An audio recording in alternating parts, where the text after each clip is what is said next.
মনে করেন যে আমাদের বাড়ি হলে তিস্তা নদীর পাশে, বন্যা হসলে পরে আমাদের ক্ষেত খোলা নষ্ট হয়ে যায়, বালা পড়ে, বাড়িতে পানি ওঠে, রান্না বান্না করতে খাইতে পারি না, ছেলে মেয়ে স্কুলে যেতে পারে না, রাস্তাঘাট ভেঙে যায়, চলাচল অসুবিধা হয়ে যায়, গাছপালা তৈরি তরকারি গাছ নষ্ট হয়ে যায়, পুকুরে মাছ নষ্ট হয়ে যায়, ছেলে পেলে স্কুলে যেতে পারে না, অনেক সুবিধা।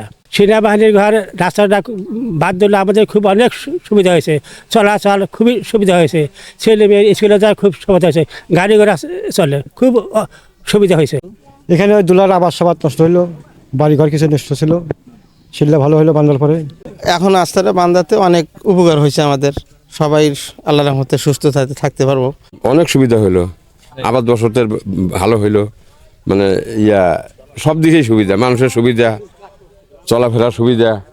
আবার ওই যে 2-3টা মানে ওয়ার্ডের জমা ক্ষতি হইতো তো এগুলা এই পানির, সেটাও সুবিধা হইলো। এই রাস্তাটা মধ্যে সেনাবাহিনী রাস্তাটা বাঁধিল, রাস্তাটা বাঁধাটা সুবিধা হয়েছে। এই রাস্তা যদি না বাঁধলে নি তাহলে বন্যায় ক্ষয়ক্ষতি হয়ে গেল নি। দেখতে আসলাম যে আমরা সবাই মিলে একটা কাজ করলাম, কেমন হয়েছে? কেমন হলো? আলহামদুলিল্লাহ অনেক ভালো হয়েছে। এটা না হলে আমাদের তো দুর্ভোগ। তো আপনারা জানেন যে সিঙ্গিবাড়ির এই 1 নং ওয়ার্ডের এই রাস্তাটি আমাদের যে এই বছরের অতিবৃষ্টির কারণে যে বন্যা শুরু হয়েছে তার প্রথম দিনেই কিন্তু এই জায়গাটি ভেঙে যায়। ভেঙে যাওয়ার পরে তাৎক্ষণিকভাবে আমরা পরিদর্শন করেছিলাম, পানির ফ্লোর কারণে কাজ করা যাচ্ছিল না। পরবর্তীতে কিন্তু আমাদের সেনাবাহিনীর এই যে রংপুরে জিওসি স্যার এসেছিলেন, তার সহ উনি আসার পরে একটি ঘোষণা দিয়েছিলেন যে আমরা সেনাবাহিনী এবং প্রশাসনের যৌথভাবে এই রাস্তাটি করে দিব। তো তাৎক্ষণিকভাবে কিন্তু সিদ্ধান্ত হওয়ার পরের দিন থেকে আমাদের এই রাস্তাটি বাঁধটা পুনর্নির্মাণ করার জন্য কাজ শুরু করেছে। আপনারা দেখেছেন ইতিমধ্যে কাজটি শেষ হয়ে যাচ্ছে এবং হয়তো আজকেই কাজ শেষ করা যাবে। তো এটা মূলত আমাদের জনগণের সম্পৃক্ততাও ছিল এখানে, তাদের উদ্যোগের কারণেই হচ্ছে। আমাদের যে লোকাল ইউনিয়ন পরিষদ, সেখানে আমাদের প্যানেল চেয়ারম্যান মহোদয় কিন্তু নিয়মিত এখানে যোগাযোগ রাখতেছে।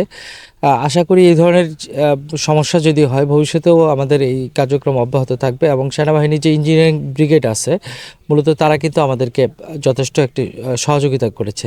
এখানে জিওসি স্যার এর আগেও যে এসেছিলেন তখন বলে গিয়েছেন যে আমাদের যদি প্রয়োজন হয় আমরা অন্যান্য জায়গাতেও আমরা এই ধরনের কাজ করব। তো স্থানীয় প্রশাসনের পক্ষ থেকে এই ধরনের যে উদ্যোগ এটাকে আমরা স্বাগতম জানাই এবং পরবর্তীতে যদি এই ধরনের সিচুয়েশন ক্রিয়েট করে আমরা আগে থেকেই ব্যবস্থা নিব যাতে বন্যার সময় যেন আর নতুন করে বাঁধ না ভাঙে। সেই জন্য আমরা ঝুঁকিপূর্ণ জায়গাগুলো কিন্তু চিহ্নিত করেছি। আপনারা জানেন যে আমাদের যে গড্ডিমারি ইউনিয়নের ভেস্কির মোড়, ওই জায়গাতেও কিন্তু আমরা বেশ কিছু জায়গাতে মাটির বস্তা ফেলে রিপেয়ার করেছি। এরপরে সিন্ধুনা ইউনিয়নে করা হয়েছে, ডাওয়াবাড়িতে বেশ কয়েকটি জায়গা ভেঙে গিয়েছিল, এগুলো রিপেয়ারের কাজ চলতেছে। তো আমরা জনগণকে আশ্বস্ত করতে চাই যে প্রশাসন পাশে আছে। আর যেহেতু এই সময় সিভিল প্রশাসনকে সহায়তা করার জন্য সরকারের পক্ষ থেকে সেনাবাহিনী মাঠে আছে, সেনাবাহিনীও কিন্তু এই জায়গাতে সিভিল প্রশাসনকে যথেষ্ট সহযোগিতা করতেছে, তাদেরকে অবশ্যই ধন্যবাদ জানাই। এবং সেনাবাহিনীর একটা স্পেশাল ইঞ্জিনিয়ারিং ব্রিগেড রয়েছে, তারা কিন্তু এই কাজটি যথেষ্ট আন্তরিকতার সাথে করছে।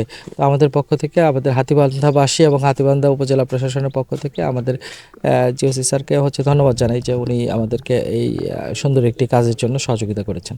এই পর্যন্ত যদি বস্তা ফেলা রীতিমতো বাঁধিয়ে দেওয়া যায়, তাহলে এটা হলো